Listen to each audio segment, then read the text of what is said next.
The flash of cameras cut through the soft drizzle outside the airport. A billionaire, sharp-suited, calm, untouchable, was carrying a woman's worn-out suitcase. But she wasn't his wife. And as fate would have it, that's when his family arrived, wife, 2 children, and all the love he thought he'd lost. Ethan Cole was a man the world admired and secretly envied.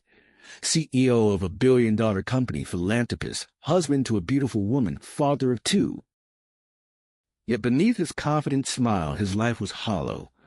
Success had stolen his warmth, his time, and his marriage. He and his wife Laura had drifted apart. Late-night meetings replaced laughter. Silence replaced morning coffee. Their kids, Lily and Noah, began to see their father more on TV than at the dinner table. On a business trip to New York, Ethan met Maya, a travel writer. She was everything his life wasn't: simple, free-spirited, unfiltered. She didn't care about his money or his reputation. For the first time in years, he felt seen. They weren't lovers, though the world would soon believe otherwise.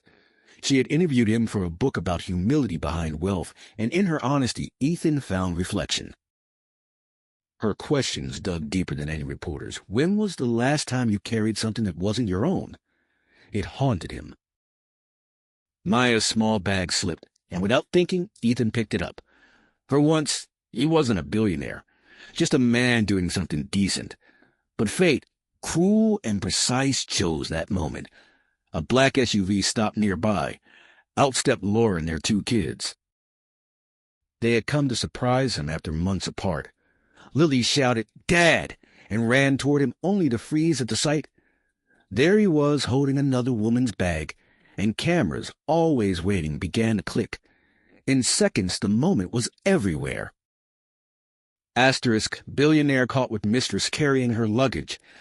Asterisk, the next morning, Ethan sat in silence as headlines destroyed his image. The board demanded explanations. Laura refused to take his calls. Even Maya, guilt-ridden, tried to disappear. Finally, Ethan drove to their old lake house, the one he and Laura bought before the world knew his name. He found her there, standing by the dock, eyes red from crying. "You carried her bag, Ethan," she whispered, voice trembling. He nodded, rain soaking his suit. "Because I forgot what it meant to carry yours." Laura turned, stunned. "What does that mean?" "It means I stopped doing the little things," he said softly. "I stopped holding your hand, stopped being there when life got heavy. I wasn't carrying her bag out of love. I was trying to remember what kindness felt like." There was a long silence, the kind that breaks or heals. Then Laura said quietly, "You could have just started with me." Weeks later, Ethan resigned as CEO.